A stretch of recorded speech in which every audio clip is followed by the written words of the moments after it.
Muy buen día. Si alguien necesita una Biblia, levante su mano, por favor, que con mucho gusto se la prestamos. Atrás están un joven con Biblias para el que necesite. Ahí atrás necesitan una, muy bien. Bueno,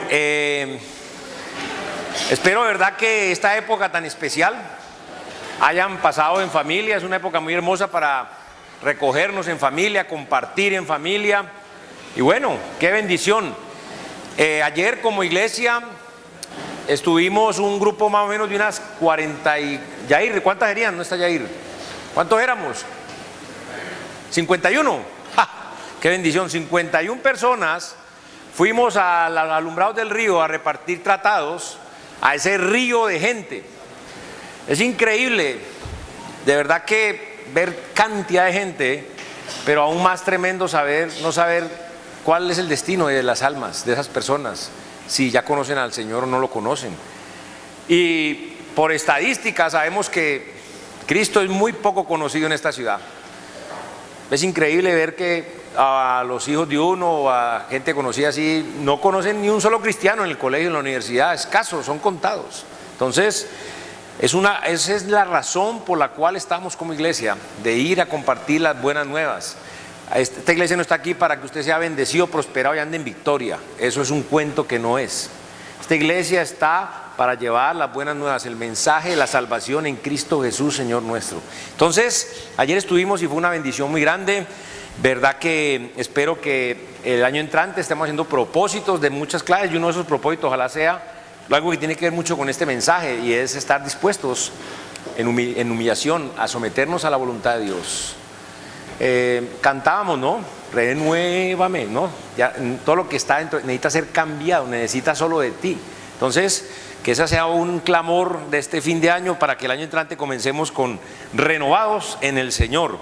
Muy bien, estamos estudiando como iglesia el libro de los Hechos, y desde el capítulo 21 hasta el final, hasta el capítulo 28, estamos hablando de Pablo el prisionero. Estamos viendo a Pablo como prisionero.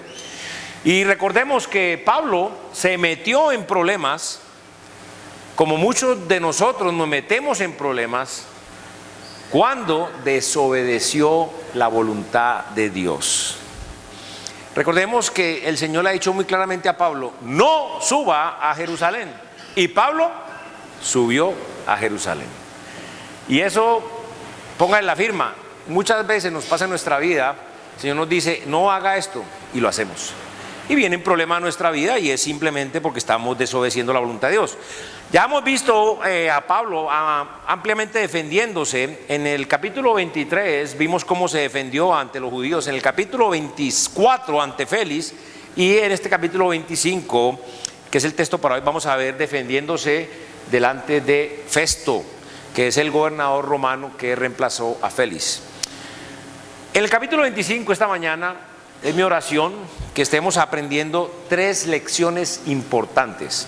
¿Cuáles son estas lecciones? La primera es: conozcamos a nuestros enemigos. Pero nuestros enemigos no es el vecino que nos parquea el carro al frente de donde nos gusta parquear a nosotros. Ese no es nuestro enemigo. Hoy vamos a aprender de verdad quién es nuestro enemigo, quiénes son nuestros enemigos. Lo segundo, ojalá que hoy por fin aprendamos la lección de la voluntad de Dios. Y lo tercero, sobre todo, es que nos preparemos para predicar. A eso nos envió el Señor. Muy bien, por eso el mensaje de esta mañana son lecciones de un acusado. Lecciones de un acusado. Vamos a orar y comenzar. Señor Jehová, Padre Santo, Dios Todopoderoso, bendito y alabado seas. Gracias queremos darte esta mañana por la vida, por un día más que nos das, nos concedes en tu voluntad de estar vivos, Señor. Qué bendición. Porque aún, esto quiere decir que aún no has acabado con nosotros, Señor. Aún quieres hacer algo en nosotros, por nosotros y para tu gloria por medio de nosotros, Señor. Qué bendición, Señor, saber y conocer esto y entenderlo.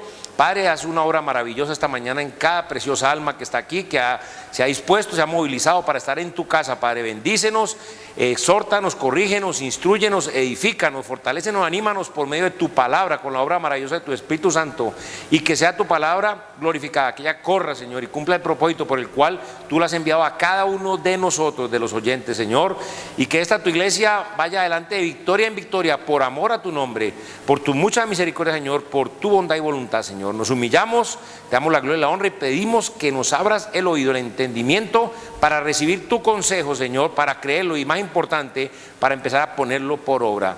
Esto te lo pedimos en el precioso único nombre de tu Hijo, quien es nuestro Señor y Salvador Jesucristo. Amén.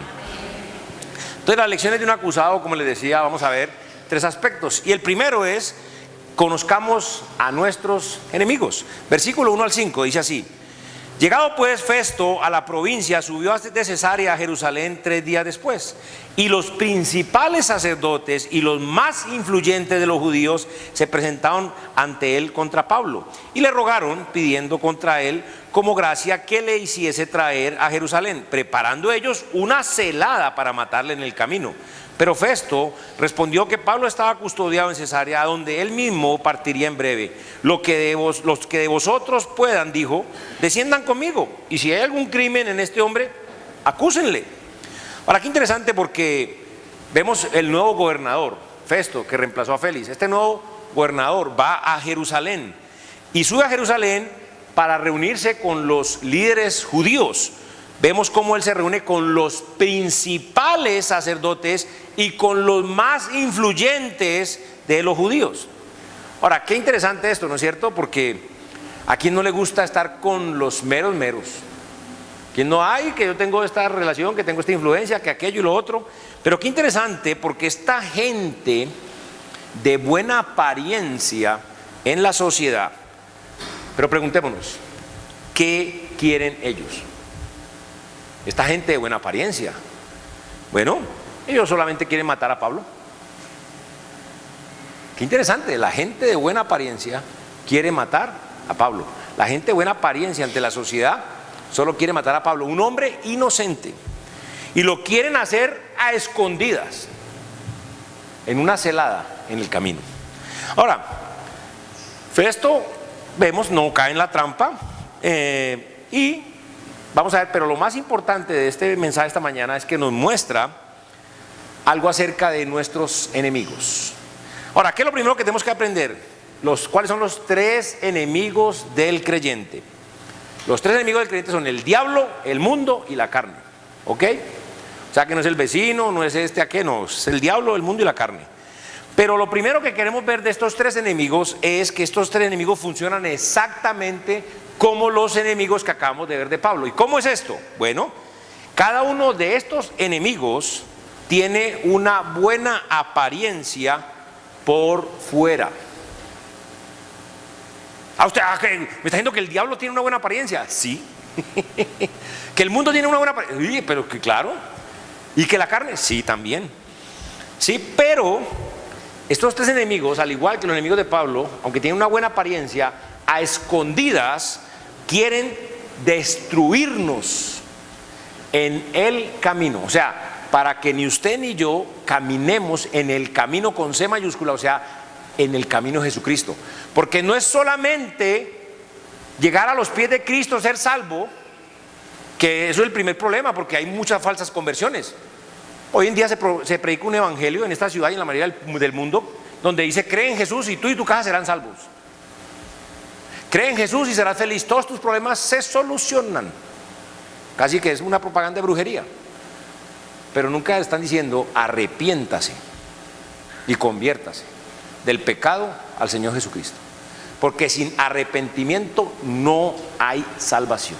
Entonces no es solamente creer, porque el diablo cree más que usted y que yo en Dios.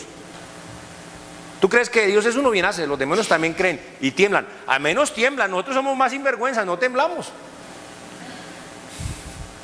Muy bien. Ahora, qué interesante, porque cada uno de estos enemigos tiene una buena apariencia por fuera, pero a escondidas te quieren destruir. No dudes ni por un instante que el diablo quiere que tú no camines de la mano de Jesús, que la misma carne tuya y el mundo tampoco quieren que tú camines de Jesús. ¿Por qué? Porque saben las maravillas que Dios puede hacer a través de tu vida. Vamos a hablar del diablo. El diablo El diablo quiere hurtar, matar y destruir. No piense por un instante que el diablo es su amigo. Hay gente que hace pacto con el diablo y empieza a tener mujeres, plata, poder y influencia, pero después el diablo se la cobra. El diablo se la cobra, lo destruye y lo lleva al infierno. Ahora, miren lo que dice Juan 10:10, San Juan 10:10.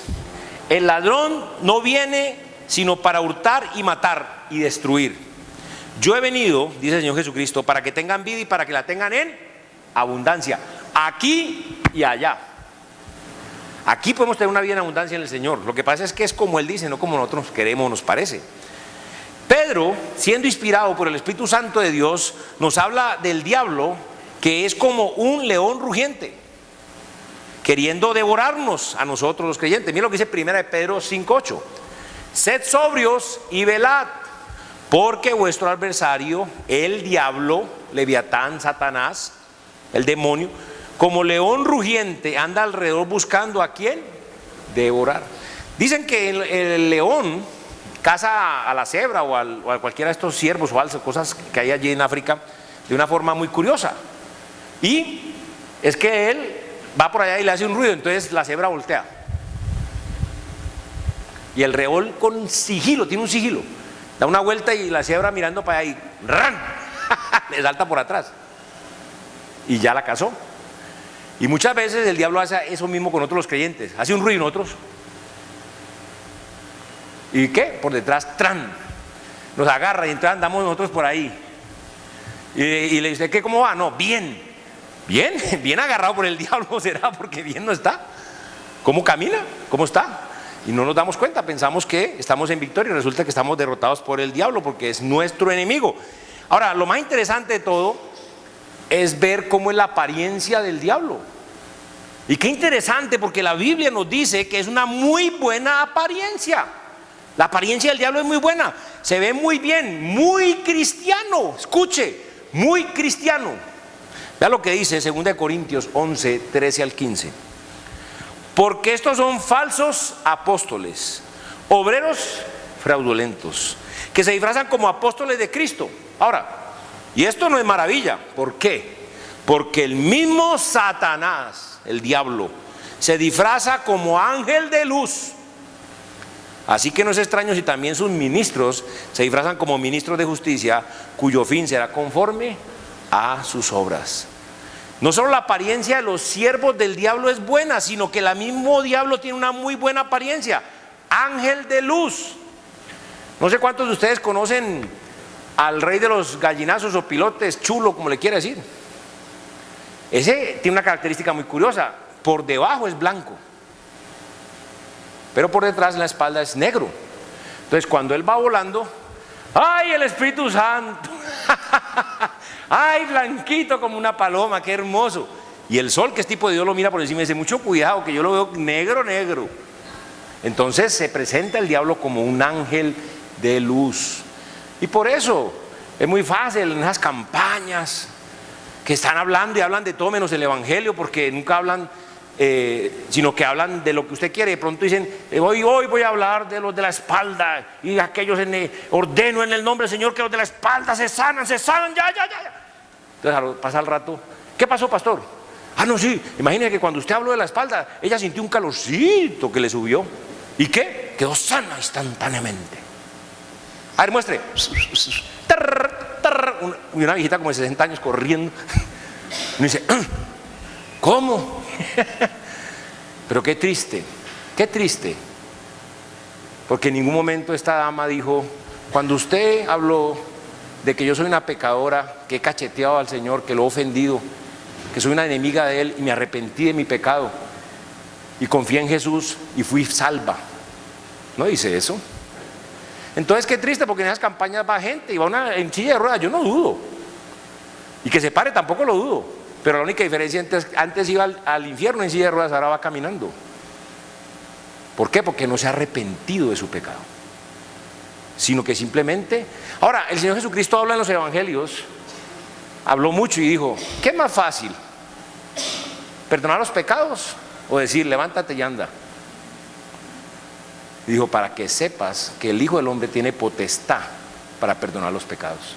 Y a ti te digo, levántate y anda. ¿Sabe qué quiso decir el Señor? Y lo dijo esta vez. El diablo sana, pero no salva. ¿Y qué prefiere usted?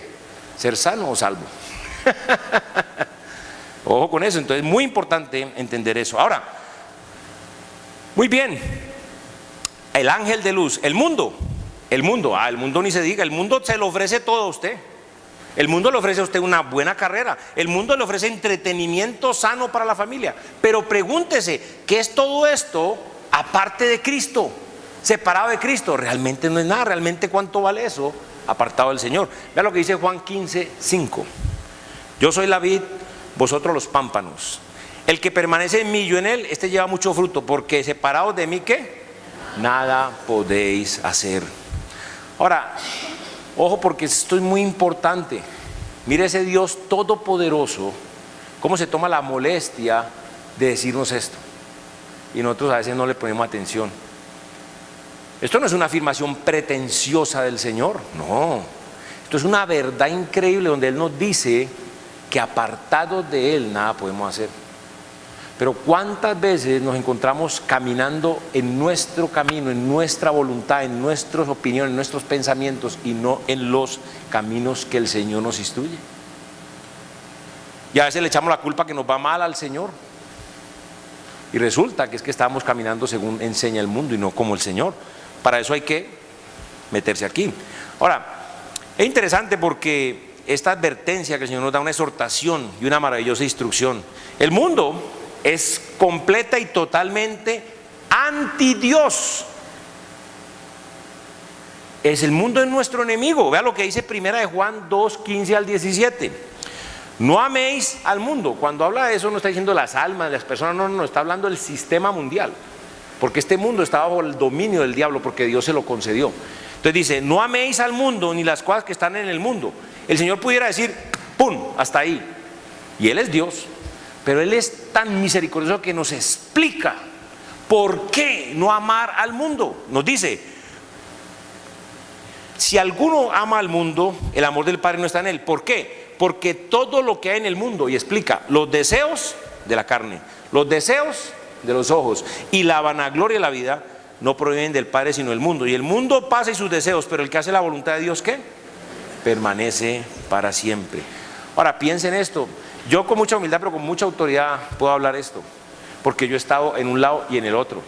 Y yo solamente les digo una cosa: antes de conocer al Señor Jesucristo, antes de arrepentirme, de reconocer que era un pecador, un enemigo de Dios, y arrepentirme confesándole a Dios mi pecado, estando dispuesto a confiar en lo que Cristo hizo por mí, aceptarlo como Señor y Salvador, antes de eso yo vivía en el mundo. Y para mí todo era los deseos de mis ojos, los deseos de mi carne y la vanagloria de mi vida. Y así viven los hombres en el mundo, los que no conocen al Señor, los que no se han arrepentido, los que no son salvos. Y muchos que dicen ser creyentes aún viven así. ¿Por qué? Porque son falsos convertidos.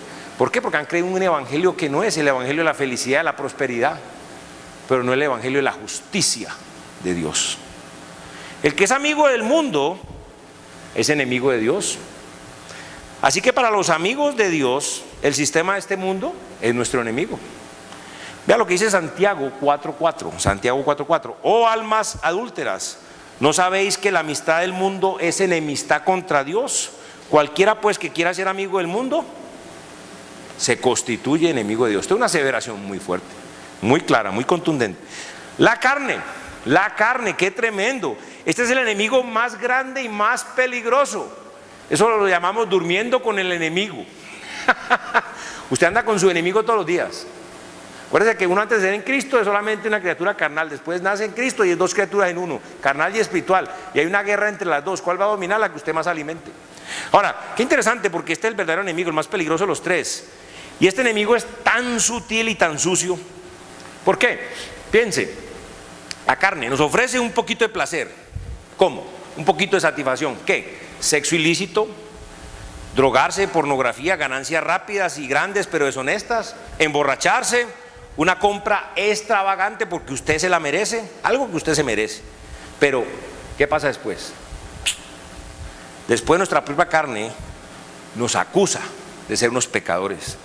de ser unos perversos, de ser unos avaros, de ser unos codiciosos, de ser unos torcidos. Y aún hasta nos puede acusar, ve, usted es un falso convertido.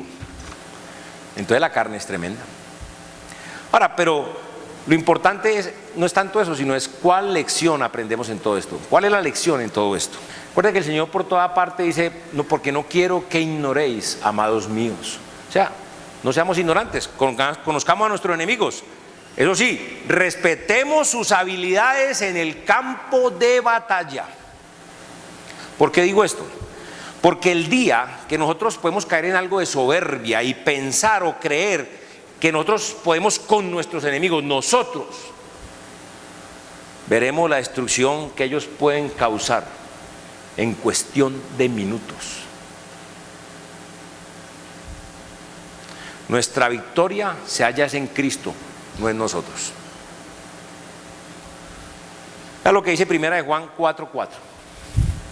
Hijitos, vosotros sois de Dios y los habéis vencido, porque mayor es el que está en vosotros que el que está en el mundo. ¿Quién está en nosotros? Por medio del Espíritu Santo Dios mora en nosotros y es mayor que el que está en el mundo, que es el diablo. Pero solamente en Cristo podemos vencerlo, nosotros no. Ahora, entonces, si esto es así, conocer a los enemigos, saber que nuestra victoria sea en Cristo, entonces ¿qué? Acerquémonos a Cristo. Acerquémonos y confiemos en Él. Vea lo que dice Colosenses 3:1-3.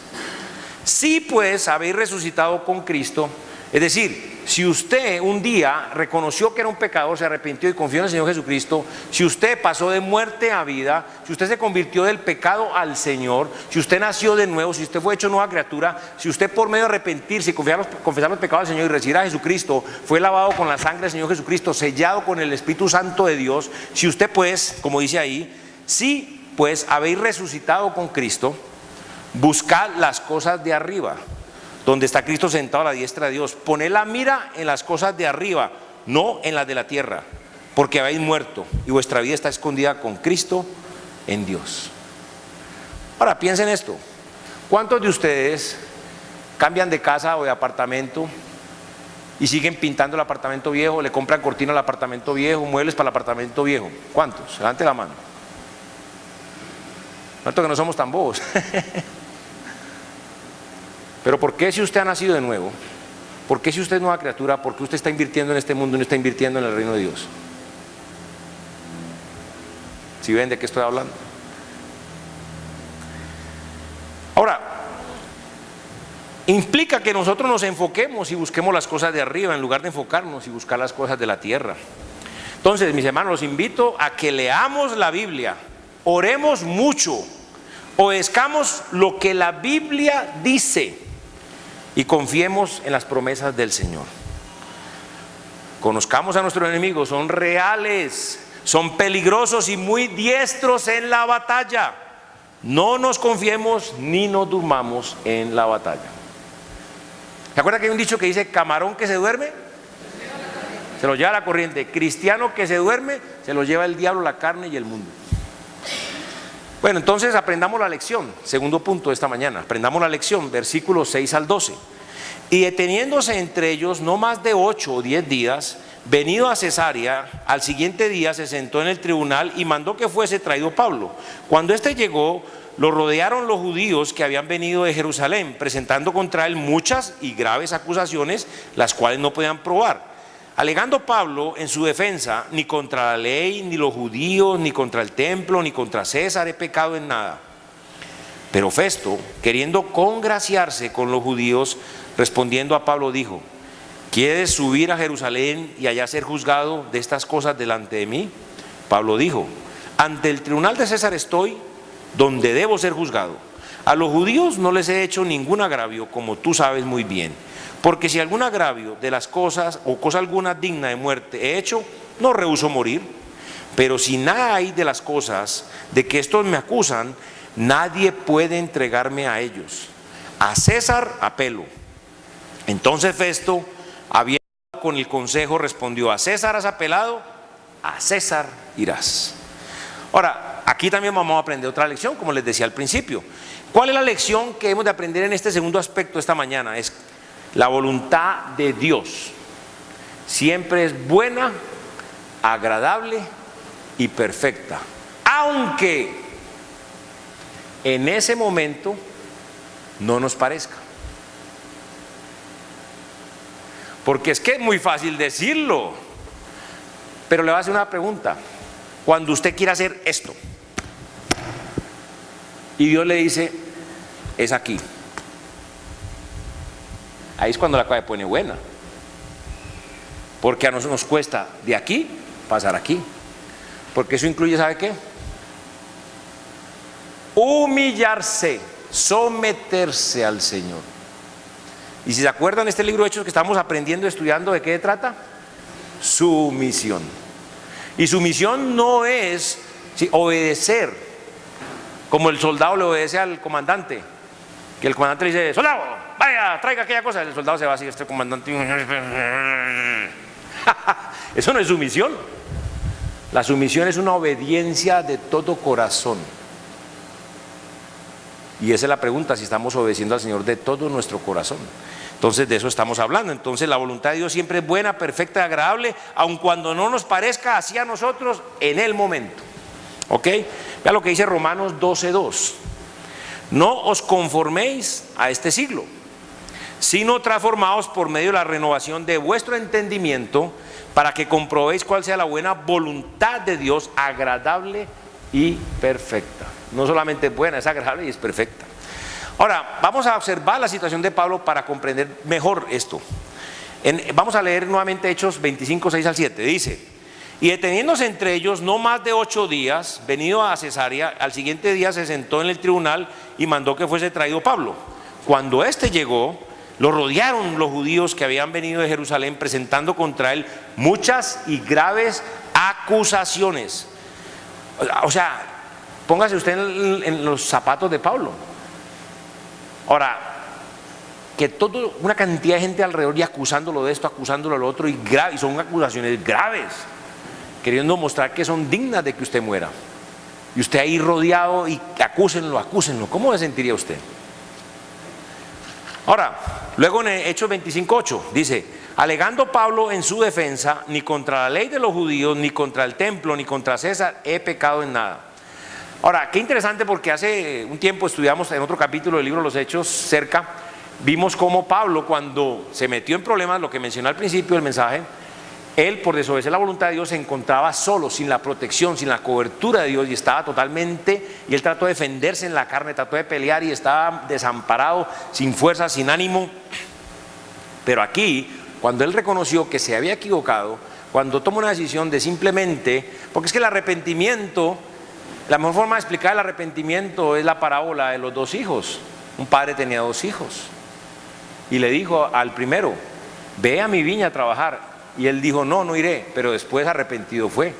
Y le dijo al segundo, ve a trabajar a mi viña, sí voy, pero no fue. ¿Cuál de los 2 hizo la voluntad del padre? Entonces el primero. Entonces muchas veces podemos decir, no, comenzamos mal, como se dice, comenzamos mal, pero terminamos bien. Y así es la vida del cristiano, no es tanto como se comienza, es como se termina. Carl Lewis, ¿saben quién es él? No es un cantante de rock, es un velocista americano, un velocista de los 100 metros. Era interesante este hombre, Carl Lewis, porque Carl Lewis cuando arrancaba, no arrancaba bien, el hombre como que algo le pesaba, no podía arrancar bien, y los otros le sacaban ventaja en los primeros 30, 40 metros. A los 50 metros, Carl Lewis los había cazado. Y los últimos 50 metros, Carl Lewis les hacía ver el polvo. Les ganaba a todos. Entonces no es tan importante cómo se comienza la carrera, sino cómo se termina. Y así mismo es en el cristianismo. Por eso el apóstol Pablo decía, una cosa hago, dejando lo que queda atrás, sigo adelante, prosigo a la meta, el premio del supremo llamamiento de Dios en Cristo Jesús, Señor nuestro. Entonces, qué bonito que es el cristianismo así, ¿no es cierto?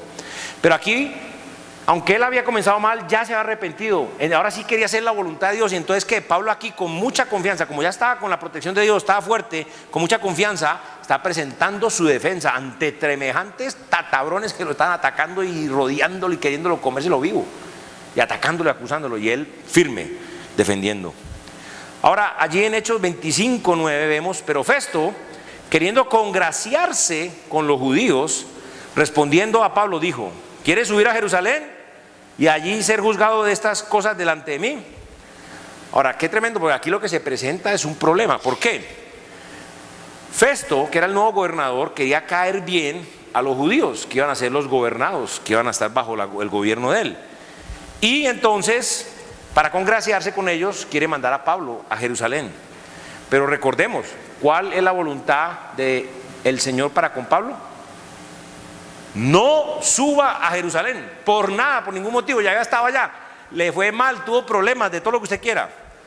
Entonces, preguntemos también, ¿dónde quiere Dios a Pablo? ¿Recuerdan? En Roma, ¿recuerdan? ¿Qué hace Pablo entonces? Dice, bueno, sí, como está la mayoría de la gente, no, la democracia, como la mayoría de la gente dice que debo ir a Jerusalén, entonces me voy para Jerusalén, Festo, y hacemos una fiesta. No, él dice, no vuelvo a Jerusalén, porque la voluntad de Dios es, no vaya a Jerusalén, y él va a ir a Roma. Entonces miren qué interesante, Hechos 25, 10 al 12. Pablo dijo, ante el tribunal de ser juzgado. A los judíos no les he hecho ningún agravio, como tú sabes muy bien, porque si algún agravio o cosa alguna digna de muerte he hecho, no rehúso morir. Qué seguridad la de Pablo. Pero si nada hay de las cosas de que estos me acusan, nadie puede entregarme a ellos. A César apelo. Entonces Festo, habiendo hablado con el consejo, respondió, a César has apelado, a César irás. Qué interesante, porque lo que vemos en la vida de Pablo es que ahora Pablo, pase lo que pase, él quiere hacer y va a hacer la voluntad de Dios.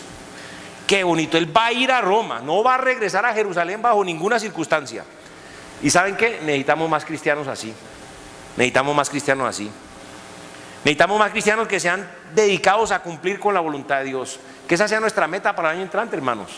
Oremos todos estos días. Señor, quiero hacer tu voluntad el año entrante, voy a hacer tu voluntad. Tan dedicados que a pesar de la situación, a pesar de perder la comodidad, a pesar de que quien esté frente a ellos. Bueno, acuérdense que aquí Pablo está hablándole de una forma dura y en forma pública al gobernador romano. Al juez que puede ponerlo en libertad. Y le está hablando claritico. Necesitamos más cristianos que a pesar de todo, de lo que sea, de quien sea, ellos procuren siempre hacer la voluntad de Dios. Eso debe ser nuestro, aprender esa lección esta mañana, que la voluntad de Dios es buena, perfecta y agradable, aunque a nosotros en ese momento, ¿qué? No nos parezca. Lo tercero y último, preparémonos para predicar. Preparemos para predicar. Pablo deja perplejo a Festo. Vamos a leer primero del 13 al 22. Pasados algunos días, el rey Agripa y Berenice vinieron a Cesarea para saludar a Festo, y como estuvieron allí muchos días, Festo expresó al rey la causa de Pablo, diciendo, un hombre ha sido dejado preso por Félix, el que lo antecedía, respecto al cual cuando fui a Jerusalén se me presentaron los principales sacerdotes y los ancianos de los judíos pidiendo condenación contra él. A esto respondí, que no es costumbre de los romanos entregar a alguno a muerte antes que el acusado tenga delante de sus acusadores y pueda defenderse de la acusación. Un juicio justo. Así que habiendo venido ellos juntos acá, sin ninguna dilación, al día siguiente, sentado en el tribunal, mandé traer al hombre. Y estando presentes los acusadores, ningún cargo presentaron de los que sospechaba, sino que tenían contra él ciertas cuestiones acerca de su religión y de un cierto Jesús, ya muerto, el que Pablo afirma estar vivo. Yo, dudando en cuestión semejante, le pregunté si quería ir a Jerusalén y allá ser juzgado de estas cosas. Mas Pablo apeló para que se le reservase para el conocimiento de Augusto o César, lo mismo. Mandé que se le custodiase hasta que le enviaré yo a César. Entonces Agripa dijo a Festo, yo también quisiera oír a este hombre. Y él dijo, mañana le oirás. Ahora, qué interesante, porque Festo es el nuevo gobernador, reemplazó a Félix. Pero este Festo, en medio de todo, es un hombre un poco más honorable y no estuvo inicialmente dispuesto a darle un juicio injusto a Pablo, porque vea lo que dice en Hechos 25:16, nuevamente lo leo. A esto respondí que no es costumbre de los romanos entregar a alguno a la muerte antes que el acusado tenga delante a sus acusadores y pueda defenderse de la acusación. O sea, esto es un punto a favor de Festo, porque a pesar de esa multitud de judíos que estaban allí presionando e insistiendo que hicieran algo a este Pablo, que ojalá lo mataran, incluso el sumo sacerdote y los principales funcionarios mintieron. respecto a Pablo. Y todo esto lo hacían pidiéndole a Festo que lo trajera nuevamente a Jerusalén para una segunda oportunidad para matar a Pablo. Pero lo que es estar bajo la bendición de Dios, bajo el cuidado del Señor, lo que es estar bajo la cobertura cuando uno se somete a la autoridad de Dios. Porque una cosa es que a veces en nuestras vidas nos encontramos sin autoridad. Pero ¿sabe por qué? Porque no estamos bajo autoridad. Pero como él estaba bajo la autoridad del Señor, se ha sometido, está dispuesto a hacer la voluntad de Dios al precio que fuera, entonces Dios guía a Festo a rechazar semejante sugerencia a los judíos, y de esta manera Dios protege a Pablo. Entonces, pues por eso decimos que le ponemos un puntico bueno allí a Festo, pues por su honestidad y equidad. Después de una visita de 10 días, Festo regresa a Cesarea, pero allí le celebra otro juicio a Pablo. De nuevo llegan los judíos con su quejadera, lo rodean, pero lo interesante es que lo acusaban, pero ninguna de las cosas la podían probar. Y aquí vemos algo bien bonito, y es la paciencia de Pablo esperando en Dios, en la voluntad de Dios. Aquí algunos conocen los perros, los animalitos, un compañero fiel del hombre, muy, muy lindo los perritos, a mí me gustan, no sé, algunos pues que no. Pero qué bonito porque los perritos, sobre todo cuando son educados, ¿no es cierto? Porque no se hace ni pipí ni popó en la casa, en la mitad de la sala. Pero no solamente eso, sino que usted puede educar a un animal de esos tan bien educado que usted coge y le tira un pedazo de chuleta y le dice al perro, stay, stay, y el perro, stay, stay, y nada, stay, stay, dice, ok, o go, como le diga, y el perro, feliz. Pero ¿qué pasa? Que algunos cristianos quieren algo y el Señor le dice, stay, stay, stay, stay, stay.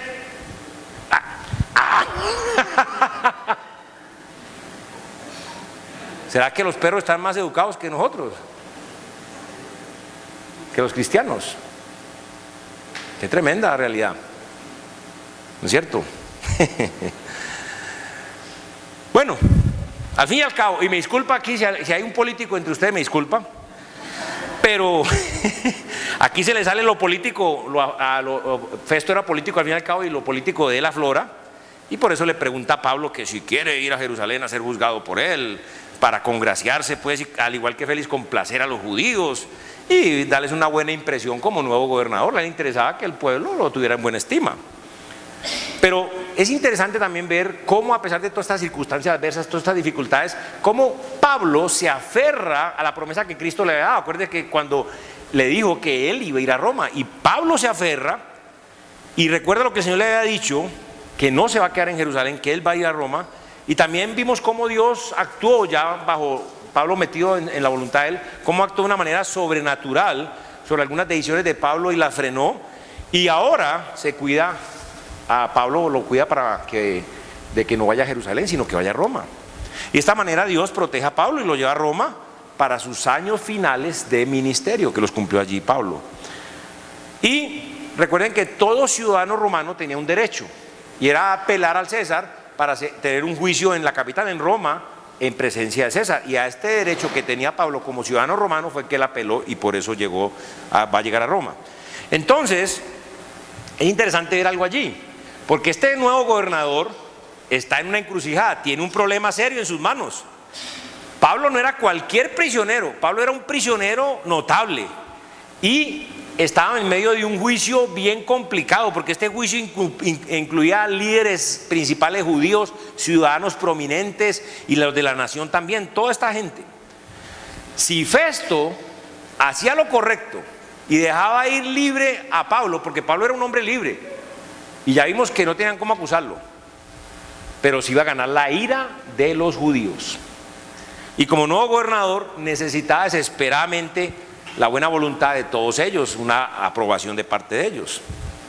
Entonces, también notamos en estos versículos algo interesante, y es que Festo muy audazmente no introduce a Pablo a Agripa rápidamente, sino que espera unos días, espera un tiempo oportuno, y cuando le explica la situación lo hace como si el problema fuera mucho para él. ¿Usted no le ha pasado que alguien necesita un favor suyo o algo y le dice, no, es que yo no soy capaz, pero tú eres maravilloso, tú sí lo puedes lograr?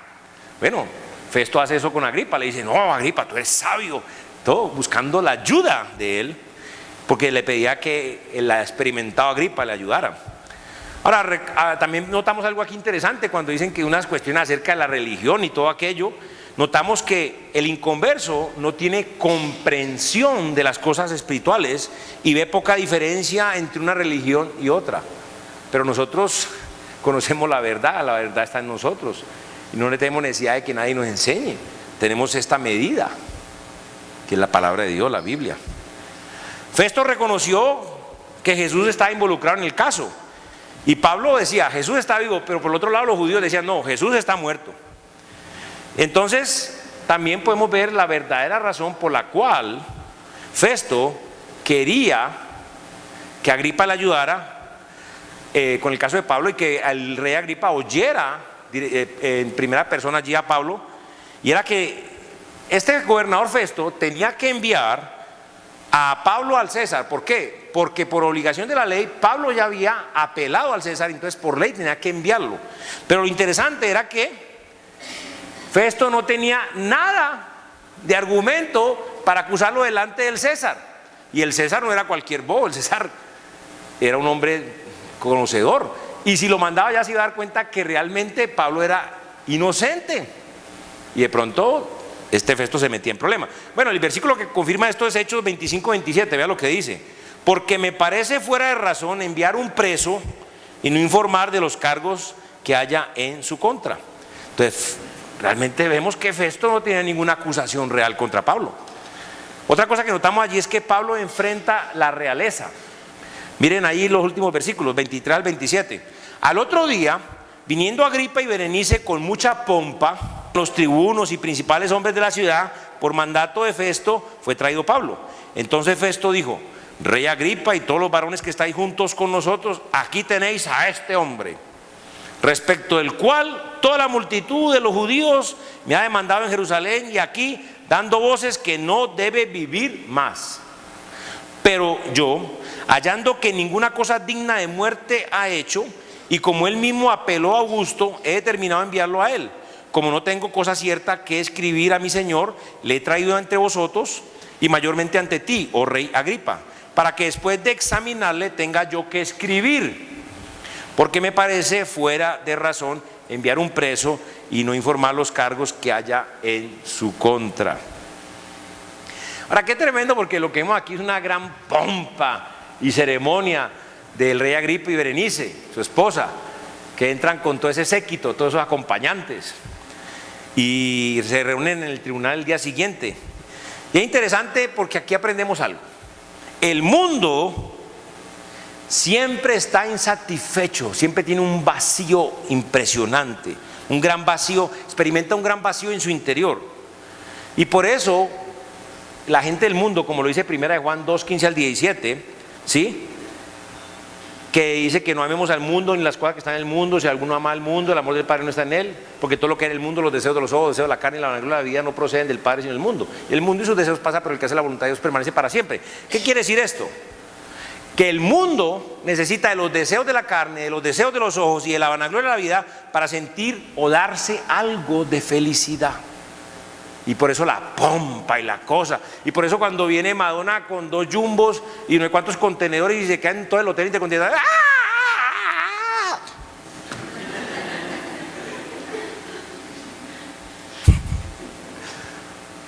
Pero mis hermanos, el cristiano no necesita de ninguna de estas cosas.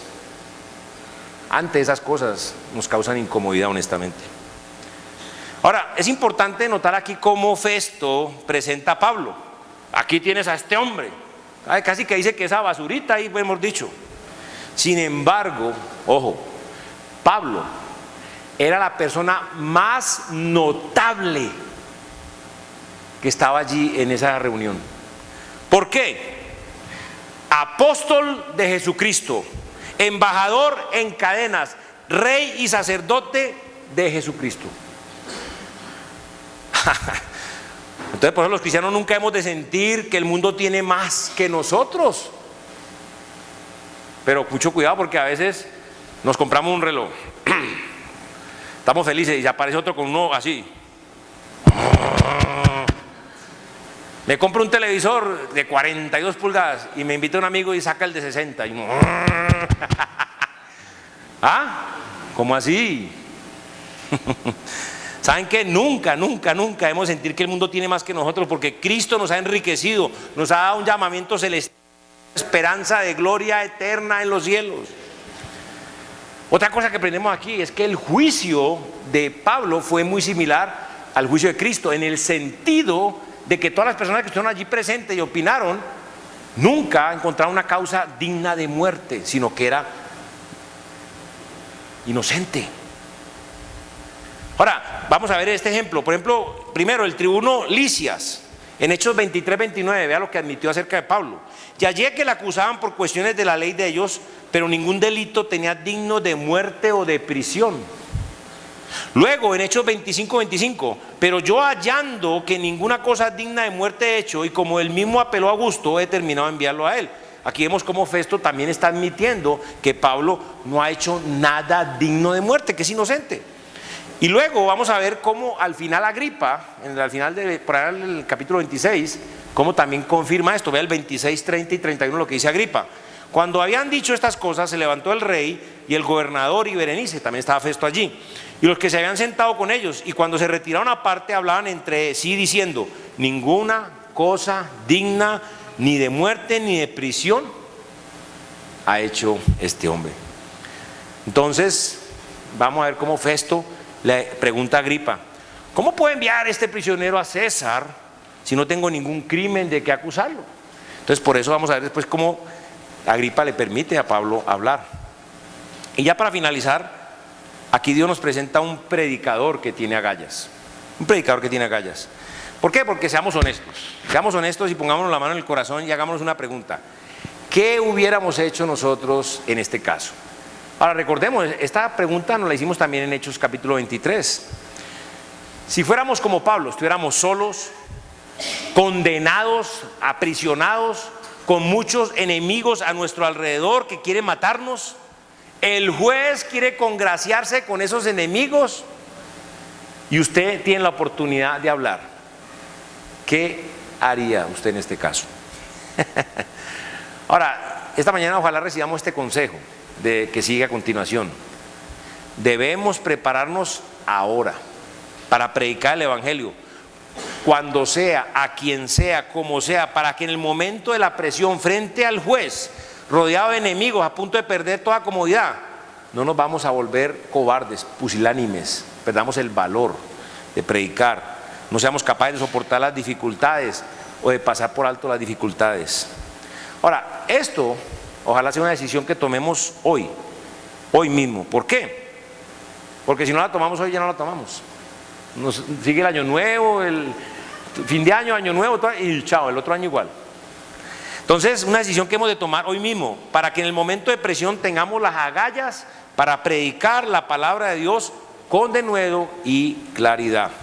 Y es lo que Pablo hace en Hechos 26, en el próximo capítulo. Y esto es lo que han hecho también grandes héroes de la fe.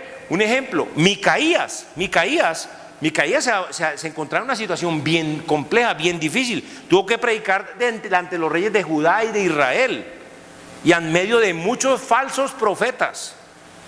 ¿Qué hizo Micaías? ¿Nos acordamos? ¿Qué habíamos hecho nosotros? ¿Qué hacemos nosotros hoy en día? Vea, a pesar de la presión, Micaías ya había preparado, su corazón se ha preparado para predicar. Vea lo que dice Primera de Reyes 22, 13 y 14. Y el mensajero que había ido a llamar a Micaías le habló diciendo: he aquí que las palabras de los profetas a una voz anuncian al rey cosas buenas. Sea ahora tu palabra conforme a la palabra de alguno de ellos y anuncia también buen éxito. O sea, predique el mismo mensaje de los falsos profetas. Y Micaías respondió: vive Jehová, que lo que Jehová me hablare, eso diré. Qué interesante. Cuando llegó el momento crítico a Micaías, no hubo nada más que decidir, ya estaba decidido. Ella lo había decidido desde antes, y en el momento que llegó, él lo hizo, predicó la palabra que Dios le había dado para predicar. Ahora, hay una frase que a mí me fascina, y esa frase, ¿sabe cuál es? Para decir la verdad no hay que prepararse.